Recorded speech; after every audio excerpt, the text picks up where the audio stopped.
warahmatullahi wabarakatuh. Halo Bulbul, ketemu lagi nih di video ini kalian bersama teknik kita. Siapa lagi kalau bukan sastra dan budaya. Nah, kira-kira di video Indonesia Keren kali ini kita bakal ngapain ya?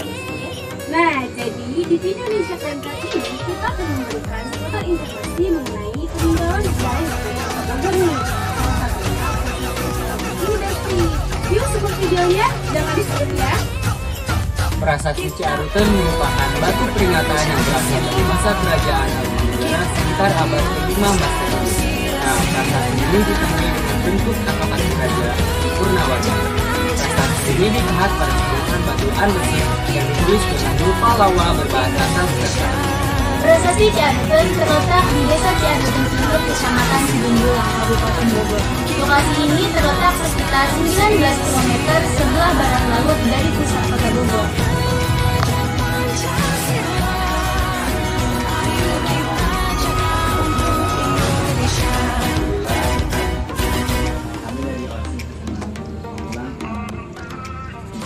Buat masuk ya Pak? Ya, boleh silakan. Terima kasih Pak.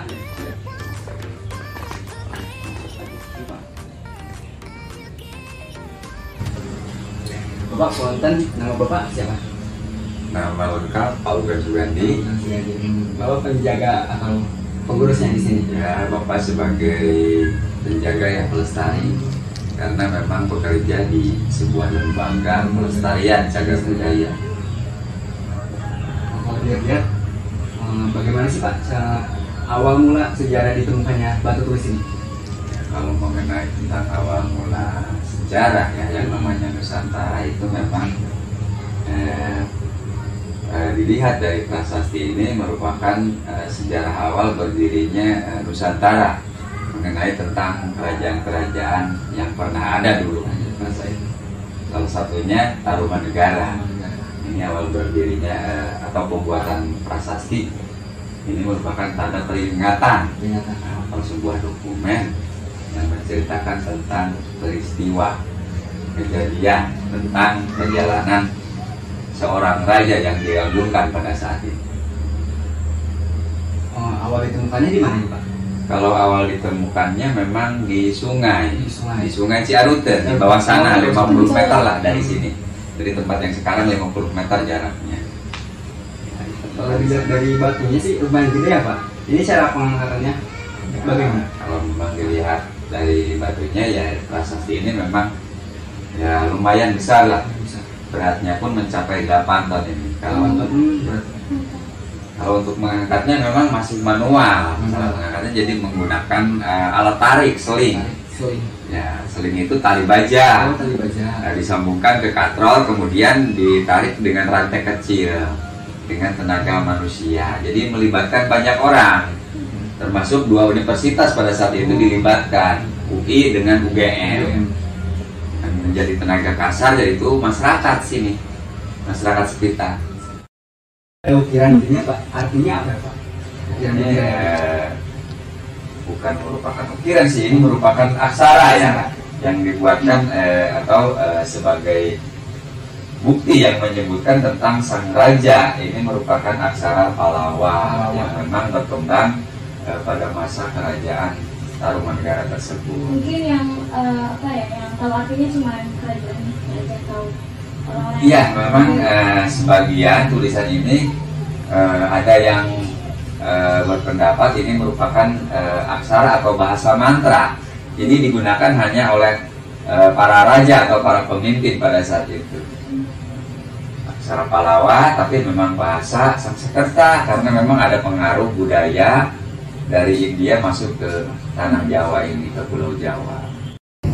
Oh iya Pak, untuk selama bulan puasa ini untuk pengunjungnya itu bagaimana? Apakah berkurang atau? Ya, bukan berkurang lagi yang namanya kunjungan, apalagi ini kan memang kebanyakan dari sekolah ya.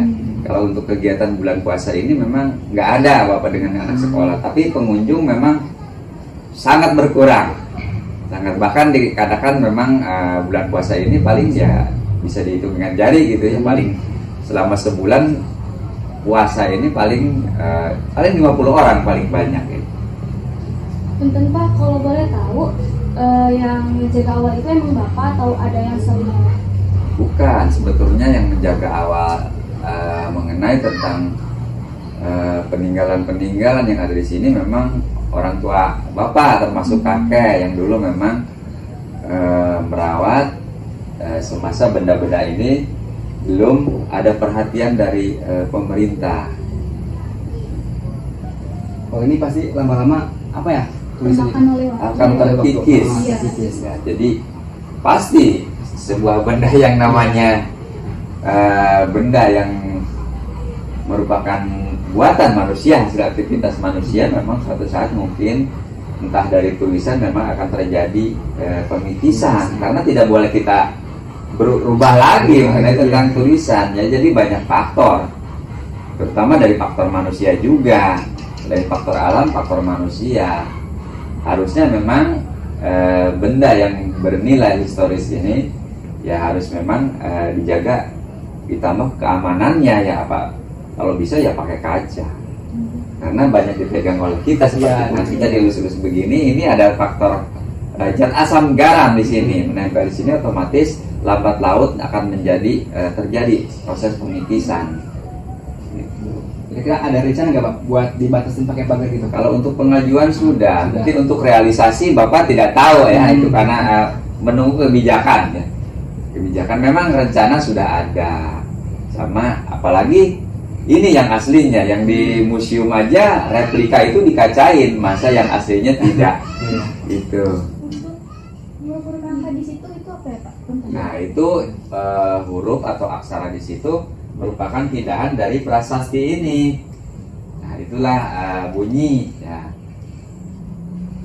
Jadi memang itu bisa disebutkan bahasa Matra, memang ada lagamnya. Kalau kita ucapkan ya bisa berdiri bulu kuduk kita itu. Bukan bahasa sehari-hari intinya. Itulah pendapat orang-orang yang memang dulu mempelajari tentang aksara ini. Berarti kalau yang ada di papan ini itu hasil tulisan manusia Pak? Ya itu sebagai terjemahan dari seorang ahli, Profesor Doktor Uka Chandra Sasmita itu. Karena dia memang mempelajari. Kalau kita jangankan huruf seperti ini, aksara Sunda saja sudah banyak yang tidak tahu. Karena sebagian kecil itu dipelajari di sekolah. Nggak kayak zaman Bapak dulu, memang bahasa Sunda itu memang benar-benar sebagai bahasa budaya kita itu harus diangkat. Bahasa yang paling kaya itu bahasa Indonesia, bahasa Sunda, orang Sunda. Pak, kira-kira ditemuinya tahun berapa ya Pak? Nah, di sini banyak situs, jadi penemuan tahunnya memang berbeda-beda. Kalau situs Ciaruten atau yang dikenal dengan prasasti Ciaruten ditemukan tahun 1863 oleh masyarakat dan yang melaporkan ke lembaga pemerintahan orang Belanda. Disitulah tercatat nama orang Belanda, namanya N.W. Hopperman. Sedangkan yang kebun kopi atau prasasti Tapak Gajah ditemukan sejak dilakukan penebangan hutan, penelitian untuk perkebunan milik orang Belanda yang bernama Van Motman dan Jonathan Rick, yaitu tahun 1864. Beda 1 tahun dengan prasasti Ciaruten. Nah, ke sebelah utara ada lagi temuan waktu penelitian ekspedisi orang dari Amerika dan Belanda tahun 1968 diteruskan 1970 sampai 1971. Itu ada merupakan tatanan batu atau yang disebut zaman masa prasejarah, yaitu zaman megalitik. Jadi memang banyak temuan. Nah, tapi untuk tempat ini sendiri dibuatnya ya karena memang ini harus ada pengamanan, harus ada pelindung, makanya dibuatkan museum situs. Nah, semenjak diangkat ya selang beberapa tahun kemudian dibuatlah cungkup situs-situs yang ada di sini. Nah, museum situs ini sudah mengalami beberapa kali pemugaran. Yang dulu awalnya memang pakai atap, pakai injuk, sekarang diperbaiki, jadi sudah 3 kali pemugaran ini untuk museum-museum bangunan-bangunannya. Selain ini ada apa lagi sih Pak situs di sini, di daerah sini? Nah, ini kan disebut kawasan situs Ciaruten. Jadi artefaknya itu prasasti Ciaruten, Tapak Gajah, Batu Umpah, Arca Polinesia, prasasti Muara Cianten. Mungkin yang belum ditemukan pun dan belum kita selesaikan penelitiannya memang masih ada, karena ini kawasan dan juga berdasarkan catatan dari Cina, ini kawasan yang sekarang jadi Ciaruten dulu adalah merupakan kota tua. Nah, kota tua yang disebut Polotan itu orang-orang Cina tahun 420 yang menuliskan tentang kebesaran Tarumanegara di Jawa Barat. Apakah bekas sebuah kota mungkin hanya meninggalkan jejak prasasti? Tidak mungkin kayaknya. Mungkin ada tinggalan-tinggalan lain yang belum ditemukan. Ya Pak, cukup terima kasih banyak Bapak udah menyempatkan waktunya. Ya, sama-sama. Mungkin itu saja yang bisa Bapak berikan informasi sesuai dengan pertanyaan adik-adik semua. Nah, terima kasih Bapak. Sama-sama. Makasih ya Pak. Bapak makasih banyak. Terima kasih Bapak. Seperti yang sudah kita lihat tadi, banyak sekali peninggalan sejarah di Indonesia yang sebenarnya harus dilestarikan keberadaannya. Salah satunya Prasasti Ciaruten Batu Tulis ini. Harapannya semoga kita semua, terutama kita sebagai seorang pelajar, harus bisa menjaga, merawat, dan melestarikan agar tempat sejarah ini terus lestari. Dan jangan lupa tunggu video menarik kita selanjutnya. Kunjungi, Lindungi, Lestarikan. Dadah, Bulbul.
Assalamualaikum warahmatullahi wabarakatuh. Salam sejahtera bagi kita semua. Halo Bulbul, ketemu lagi nih sama segbit kita yaitu Segbit Sastra dan Budaya. Nah, kali ini segbit kami ingin menampilkan sesuatu yang berbeda nih dari program kerja kami sebelumnya. Apa sih?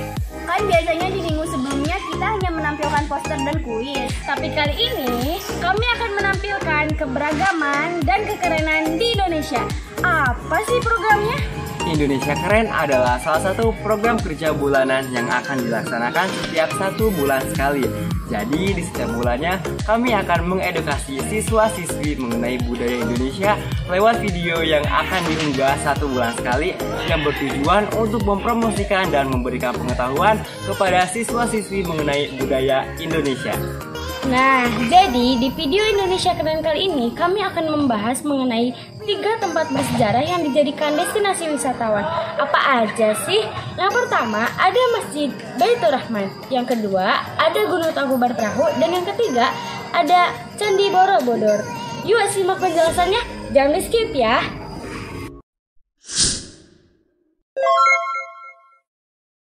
Yang pertama yaitu Masjid Baitur Rahman. Masjid ini dibangun oleh Sultan Iskandar Muda, Raja Aceh periode 1607 sampai 1636. Dibangun pada 1612 Masehi dan merupakan simbol agama, budaya, semangat, kekuatan, perjuangan dan juga nasionalisme rakyat Aceh. Kemudian, masjid ini menjadi peristiwa penting kota Banda Aceh sejak era Kesultanan Aceh dan selamat dari bencana gempa bumi dan tsunami pada 26 Desember 2004 silam. Pasalnya, masjid ini tidak hanya menjadi pusat kegiatan keagamaan dan saksi kejayaan Kerajaan Aceh, tetapi juga pernah dijadikan markas pertahanan terhadap serangan para penjajah. Dengan sejarah tersebut, masjid ini dijadikan wisata religi karena banyak sekali dikunjungi para wisatawan. Tangkuban Perahu merupakan salah satu gunung berapi yang berada di wilayah Jawa Barat, tepatnya di Lembang. Kurang lebih 30 km sebelah kota Bandung, memiliki ketinggian hingga 2084 meter dari atas permukaan laut. Kalian tahu gak sih sejarahnya kayak gimana? Biar aku ceritain ya. Jadi pada awalnya ada seorang gadis yang bernama Dayang Sumbi yang sedang menenun di rumah panggung. Tetapi benang tenunnya itu jatuh ke bawah. Ketika Dayang Sumbi merasa malas untuk mengambilnya, ia berucap, "Siapapun yang mengambilkan benang tenun itu, jika laki-laki akan aku jadikan suami, jika dia perempuan akan dijadikan saudara." Tak disangka, yang mengambilnya adalah seekor anjing laki-laki yang bernama Tumang. Dengan terpaksanya, Dayang Sumbi menerima dia sebagai suami. Beberapa waktu kemudian, Dayang Sumbi hamil dan melahirkan seorang bayi yang bernama Sangkuriang. Singkat cerita, saat anaknya kelaparan, Sangkuriang pergi mencari makanan di hutan.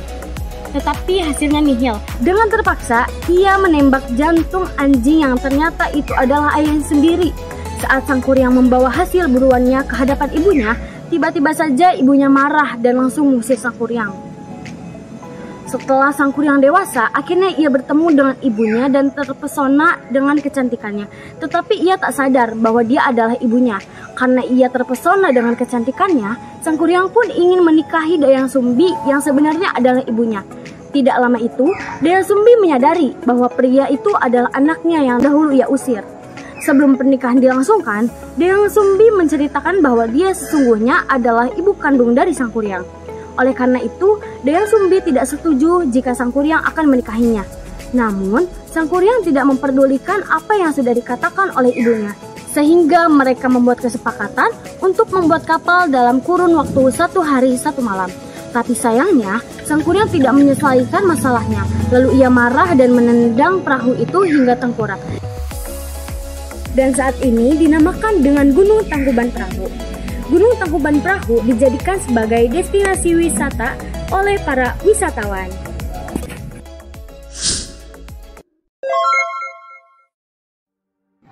Yang ketiga ada Candi Borobudur. Candi Borobudur dibangun pada masa penganut ajaran Buddha Mahayana, tepatnya sekitar tahun 750 sampai 800 Masehi. Candi Borobudur pun masuk dalam 7 keajaiban dunia. Selain karena menjadi yang terbesar, Candi Borobudur pun menjadi candi Buddha yang tertua karena dibangun jauh sebelum Candi Angkor Wat di Kamboja yang masih baru dibangun kira-kira pada pertengahan abad ke-12 oleh Raja Suryavarman. Nah, lokasi Candi Borobudur sendiri terletak di kota Magelang, Jawa Tengah. Untuk alamat pasti dan lengkapnya, Candi Borobudur berada di Jalan Badrawati, Borobudur, Kota Magelang, Jawa Tengah. Lokasi Candi Borobudur sendiri berada di tengah-tengah dan sangat strategis.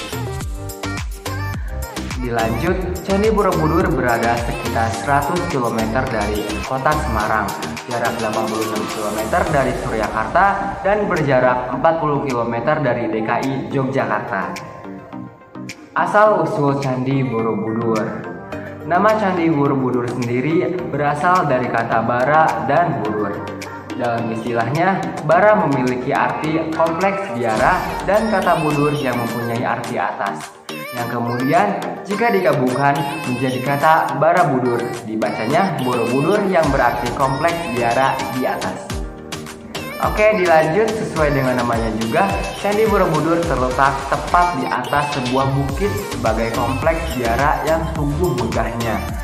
Tidak ada yang tahu siapa yang pasti yang membangun Candi Borobudur. Tidak ada bukti-bukti tertulis maupun bukti-bukti lainnya yang menjelaskan sejarah pasti tentang Candi Buddha terbesar ini. Setelah penemuannya, para peneliti hanya memperkirakan bahwa Candi Borobudur dibangun antara tahun 750 sampai 800 Masehi. Perkiraan waktu pembangunan ini pun didasarkan pada perbandingan antara jenis aksara yang tertulis di kaki tertutup Karma Wibhanga. Candi Borobudur dengan jenis aksara umumnya yang digunakan pada prasasti kerajaan abad ke-8 dan ke-9 Masehi. Dasar ini kemudian memperkirakan bahwa Candi Borobudur dibangun pada masa kerajaan dinasti Syailendra di Jawa Tengah yang bertepatan antara kurun waktu 760 sampai dengan 830 Masehi. Sekarang, Taman Wisata Candi Borobudur menjadi tujuan tempat wisata favorit di Jawa Tengah. Tidak hanya sebagai tempat wisata, peninggalan bersejarah ini pun berfungsi kembali menjadi salah satu tempat keagamaan dan ziarah agama Buddha di Indonesia. Itu dia 3 tempat bersejarah yang dijadikan destinasi wisata. Oh iya Besti, jangan cuma ditonton aja ya, tapi kita juga harus bisa menjaga dan melestarikan tempat sejarah ini. Dan jangan lupa tunggu video-video menarik kita selanjutnya. Dadah Bulbul!